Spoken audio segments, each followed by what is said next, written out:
জামার ফিতা। আমি যখন এই ধরনের ফিতা তৈরি করি দেখো, তাহলে কিন্তু আমি একটু মানে এই ধরনের ফিতা তো উল্টাতে হয় তাই না, একটু উল্টিয়ে তারপরে ঠিক করতে হয়।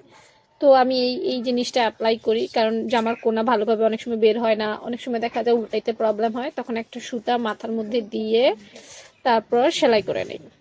তারপর কিভাবে সেলাই করি দেখতে থাকো।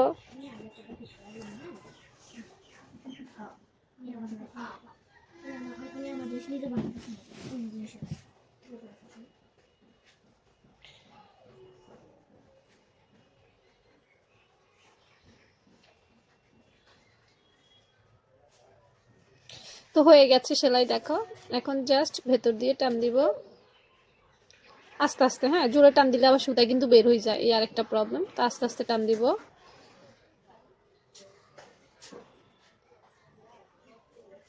কারণ জোরে টান দিলে আমার অনেক বের হয়ে যায়, এরকম আছে হয়েছে, তাই আমি এটা করি না, আস্তে আস্তে আস্তে আস্তে করার চেষ্টা করি।